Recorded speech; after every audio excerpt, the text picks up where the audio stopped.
Hello, everybody. Welcome to the very first podcast from Repair Cafe Bengaluru, and I am your host Himadri Das.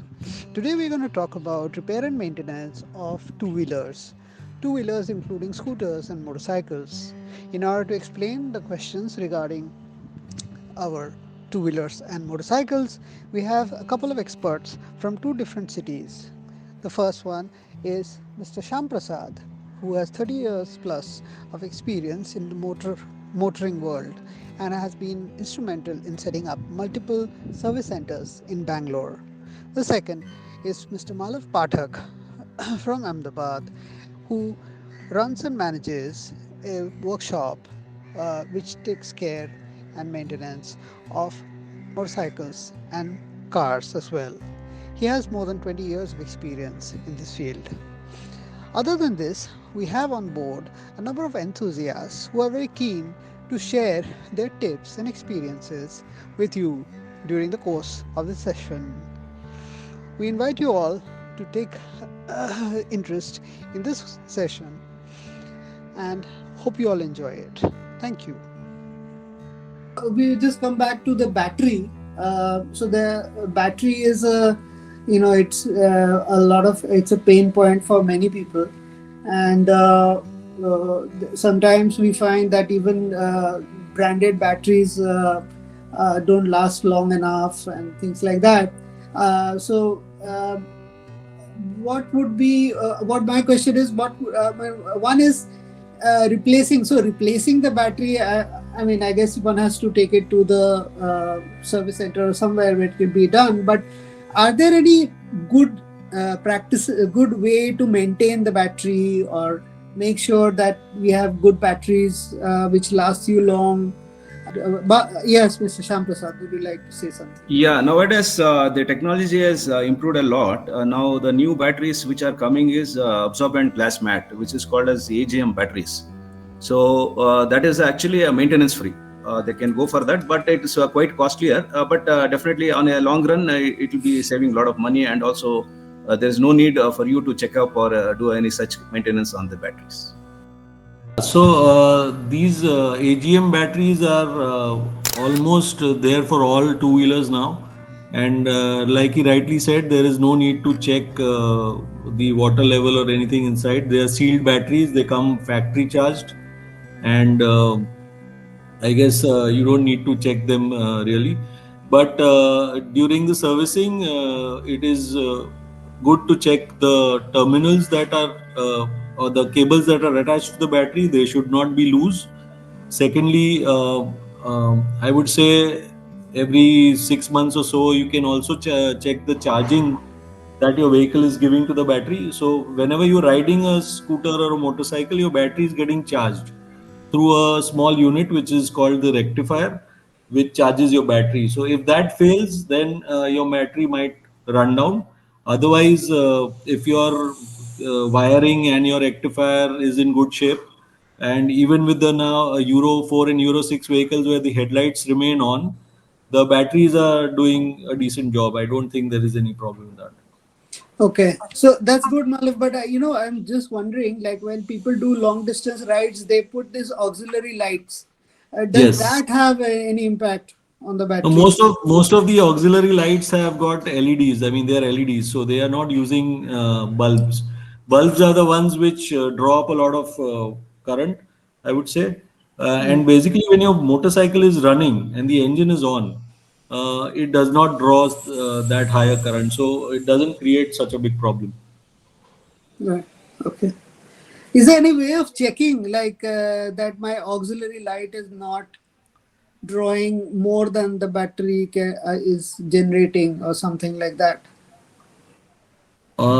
You can check what it is drawing, but when the motorcycle is in a running condition, I don't think it is possible. I'll just tell you a simple way to check whether your battery is getting properly charged is you switch on your vehicle, connect a voltmeter to your battery, and at say a good RPM to 2500 RPM, your battery should be getting a voltage around 14.2 volts, which is the best voltage for your battery to remain in a good shape.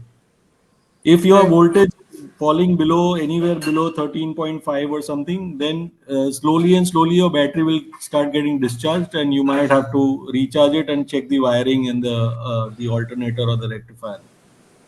Right, right. Thank you. So this, okay, it's a silly question, but Malav, this means that when we put the voltmeter, we put it on the two terminals of the battery, right? Yes, yes, yes, yes, yes. Yeah, okay. And if, yes, yes, Prajwal, yes, go ahead. Yeah, hello, good afternoon. So I have this Tata Nano which is around 12, 13 years old. Okay. From past 3, 4 years, the battery is not giving in a good shape actually. One of the service person said that the alternator was gone. So we changed the alternator. Now again, the battery is not charging properly. So the voltage drop immediately after starting, it is coming down to 10. So can you suggest from where and which angle to look into that? Have you connected any accessories lights, to the? There is nothing. It's a basic model, Okay. and there is no additional add-ons, no Okay. music system as well also. Oh, okay. So completely the alternator is replaced. Yeah, we replaced the alternator completely. That was around 4 years back. Okay. But Now now after. again, the battery is again giving this problem actually. It is not charging properly. Okay. Now there could be two reasons for this. Maybe Yeah. how old is the battery? Battery, I just replaced 2 weeks ago. I purchased a new battery again. That Okay. time when alternator was changed, we purchased a new battery that time. Okay. Okay. So that was One. also 4 years old around. Yeah, one is just check whether the battery is getting charged properly, because again, we have a component called rectifier in the Yeah, that I alternator. came to know only. So Yeah, how to check so the rectifier actually, where it is placed in nano? Any idea? certain alternators comes with this as an integrated part. Certain Okay. vehicles comes this as an external part. So Mhm. I think in your vehicle it is an external part where it can be replaced separately. So what I have checked in YouTube videos is that where the positive terminal connects to the battery, there is one small unit over there. Huh. That person in the YouTube said that there are some fuses over there. If you check that, if the fuse is blown out, you can just change that, and it No, will no. be back to No, no. normal. If the fuse is blown out, it completely stops charging the battery. Oh, okay, yeah, Yeah, yeah. So the fuses are fine because you are okay, telling that it is running down. It is not completely switched off. Correct. yes, Correct. So there should be some, maybe even the belt. If you are not replaced the alternator belt, that yes, also might be a cause of concern, because okay. it will have a slackness wherein it will not be Mhm. charging as much as it is required to be done. So Okay, okay. just check on the belt also. If there is, if it is too old, please replace that. That Mhm. should be fine. These two things you get it checked. That should resolve your issue. Okay, and I have few more if you don't mind. Can I? Yeah, please, please. Yes, So yes, please go second thing ahead. is that my engine is right. It is like if I travel even 50 kilometers in the city and traffic, it gets very heated up. Uh-huh. How do you know it is getting heated up? So when I come and park it in my house, that Huh. time I go and check the engine, like how much comparatively. Earlier that engine was not getting so much heated up, but now it is very much No, no. How you came to high know it is temperature. heated up? Like, have you got a gauge or something which you are monitoring? No, there is no gauge. Physically, I feel it like you No, no. can. Don't go as per that. This one Okay, indicate. okay. What you have to do is you have on the dash you have a temperature gauge. Yes. Yeah. If that crosses 80 degrees of Okay. temperature, more than half, Mhm. Okay. then it is overheating. Otherwise, don't worry about that at all. Okay. Yeah, yeah, And next question was actually I had put this in the group across also. So yeah. I have this some painting work happened in our society, and the paint marks are there, the droplets. Okay. So any suggestions for cleaning on that? Droplets means I didn't get you. Which one? It is an external. Something has fallen on the paint, or how? Yes, on the car and bike there is a drops of paint which I need to remove now. Now, how Like it. did it come? Like somebody was painting the house and it dropped, or how? Yes, exactly. Okay. It depends what sort of a paint he has used. You can I, we have some emery papers that is okay. 1200 number, like the Yes, numbers yes. are there. Remove that completely. That layer Okay. has to be removed.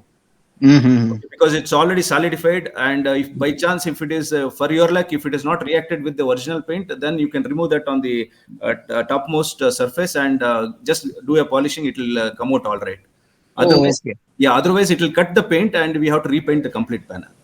Oh, okay. That is a big procedure then. Yeah, that's a big process. Malav, would you like to also chip in on this?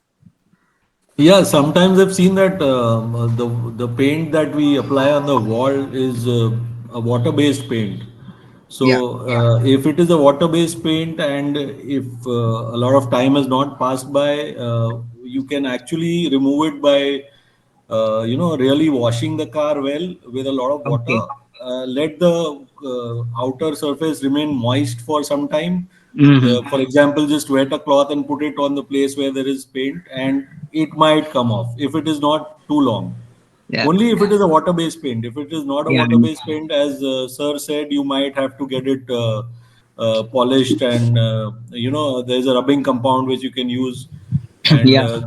get it removed. So use of thinner is strictly no, right? No, no, no, no. That will just spoil your paint. Yeah, that's what.